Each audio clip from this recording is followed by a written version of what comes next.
খোৱা বহুত আছে আপুনি এইটো গাখীৰ গৰম কৰিলে 1 গিলাচ তাত দি দিলে অলপ বইল কৰিব বইল কৰি ঠাণ্ডা হোৱাৰ পিছত খাই দিব আপুনি চব্জিটো দিব পাৰে দালিটো দিব পাৰে তৰকাৰী দিব পাৰে এই দিনটো খাব পাৰে আমাৰ দৰে দিনটো খাব পাৰে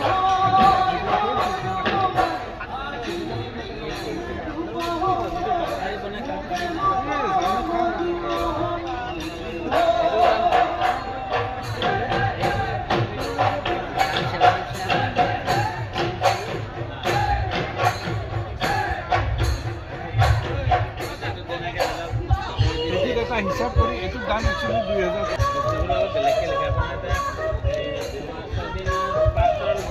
কিমান হাজাৰ টকা হয় আমাৰতো নাখায় এনে পৰি যায় ন সেইটো বেলেগ নহ'লে এইটো বস্তু নাপাব চজিনা পাতত ইয়াত কাল্টিভেশ্যনটো নাই নহয়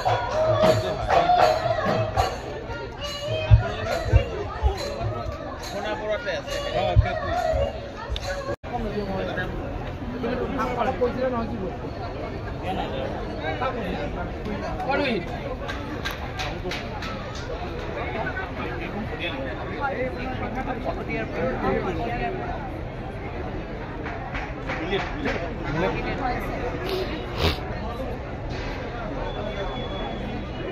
বৰা চাউল মিলেট স্যার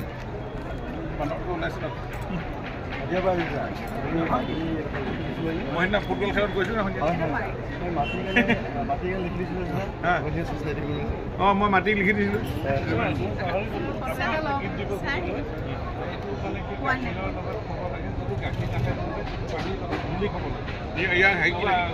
অলপ বইল কৰিব 1 চামুচ খাব 1 চামুচ ডেইলি খোৱাৰ পিছত আৰু ইয়াৰ পাছত কি খাব পাৰি या की रिजल्ट रिजल्ट सर अपना एनर्जी मैन्युफैक्चर कॉस्ट का থাকে হবে স্যার স্যার চাই তাতে हम একটা রেশন তাতে ডাবল সার্ভিস আরে হ্যালো আমার এই mekhela sir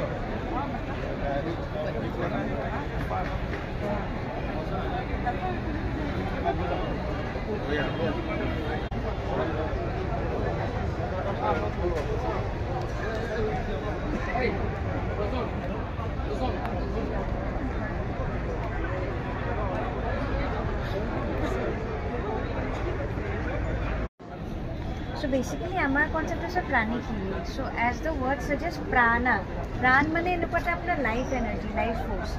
So basically, our body, like it was our physical body. Physical body upor eta apna urja hori eta ase jinto imato dekhalu eto exercise korai pale. So basically, urja body ta amar chakra bilak thake. Our energy body tu aru amar ei physical body tu dekhibole ekdome eke. So বেমাৰ যদি মোৰ আগতে মোৰ energy body থাকে energy body চক্ৰবোৰ থাকে চক্ৰবোৰ যদি মই চাফাকৈ ৰাখোঁ এটা এটা চক্ৰ এটা এটা অৰ্গেনৰ লগত লিংক ডাইৰেক্ট লিংক মোৰ ফিজিকেল বডিত কৰি যায় চ' সেইটো হৈছে Pranic healing as a name suggest প্ৰাণাটো যদি আমাৰ গোটেই মানে এনাৰ্জি বডিত বেলেঞ্চ থাকে তেতিয়া আমাৰ অৰ্গেনছবোৰো ঠিক থাকে আৰু তেনেকৈ আমি মানে উইদাউট আমি মেডিচিনক ৰিপ্লেচ কৰিব নোৱাৰোঁ বাট আমি মেডিচিনৰ লগত কাম কৰি সোনকালে হিলিং কৰোঁ চ' সেইটোৱে মেইন বস্তু আৰু ইয়াতে আপোনাৰ প্ৰাণিক হিলিঙত অলপ ডিপলিয়ে যায় যেনেকৈ মেডিটেশ্যনো আছে ডায়েটৰ ওপৰতো ষ্ট্ৰেছ দিয়ে আৰু মানে আমাৰ মেইনলি বেমাৰৰ পৰা 90% আমাৰ ইম'চনেল হয় মেক্সিমাম ষ্ট্ৰেছৰ লগত ৰিলেটেড বা তেনেকুৱা বিকজ এটা এটা খবৰ এটা এটা কোৱালিটি থাকে খবৰ এটা কোৱালিটি থাকে প্ৰাণিক হিলিঙত আমি এইটো ফিল কৰিব পাৰোঁ আৰু গতিকে আমি গোটেইখিনি বস্তু যদি অৰাৰ পৰা আমি গুচাই দিওঁ তেতিয়া আমাৰ অৰাটো চাফা থাকে অৰা চাফা থাকিলে আমাৰ অৰ্গেন এনেকুৱাই মেইন বস্তু ঘূৰিৰ কনচেপ্টটো মানে এতিয়া দুটা মানে প্ৰেক্টিকেল কিবা আছে মই দেখাব যোনটো এইমাত্ৰ দেখালোঁ সেইটো আৰু এটা আপোনাক মই কুকিং এটা কৰি দেখাওঁ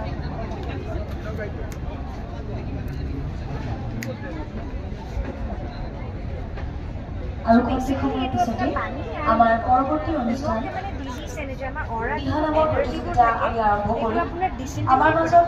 ইতিমধ্যে প্ৰায়কেইটা দল উপস্থিত হৈছেহি মই উপস্থিত দলসমূহৰ নাম ঘোষণা কৰিব বিচাৰিছোঁ কৃষ্ণ দাসৰ দল মহামিলন ALF, নব্যনীলিম দিহানাম দল, নজোনাকী দিহানাম দল, শতৰূপা টিম, কুৰুজমুখী দিহানাম দল, এইসমূহ দলৰ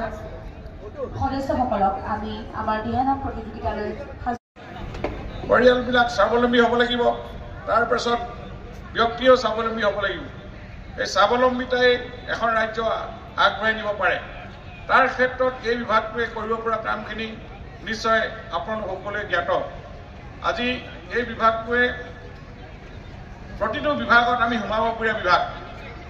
মোৰ আজি 2 দিন হৈছে বিভাগটোৰ দায়িত্ব লোৱা। পূৰ্বতে আমি অকল সমবায় সমিতিসমূহে অকল চাউল দিয়ে এই বুলিয়ে ভবা মানুহৰ মাজত ধাৰণা আছিল। কিন্তু যেতিয়া ভিতৰলৈ সোমাই যাব বিভাগটোৰ দেখিব যে অসমত আটাইবোৰ বিভাগত সোমাবপৰীয়া ডিপাৰ্টমেণ্ট এইটোৱে আছে। গতিকে এই ডিপাৰ্টমেণ্টটোৰ জৰিয়তে আমি এগ্ৰিয়ে হওক, পলিটৰীয়ে হওক, ভেটেনেৰীয়ে হওক, চেৰিকালচাৰ হওক, সকলো বিভাগৰ লগত আমাৰ যিটো লিংক বা লাইন থাকিব লাগে ইয়াক অধিক কাৰ্যক্ষম কৰি তুলিব লাগিব আমি পৰৱৰ্তী সময়ত। এই কথাটো কেন্দ্ৰীয় চৰকাৰে ইতিমধ্যে আমাৰ যি 54টা পইণ্ট লৈছে তাৰ ভিতৰত আমাৰ যিখিনি কাম সমবায় সমিতিসমূহে এতিয়াও ক'ৰবাত পেট্ৰল ডিপু হৈছে, সমবায় যোগেদি ক'ৰবাত ফিচাৰী হৈছে, ক'ৰবাত জুট মিল হৈছে, বিভিন্ন ধৰণৰ এনেকুৱা ধৰণৰ এই আন্দোলনটোত আমি অধিক জনপ্ৰিয় কৰি তুলিব লাগিব। গাঁৱে সমবায় আন্দোলনটো গঢ়িব লাগিব। তাৰ কাৰণে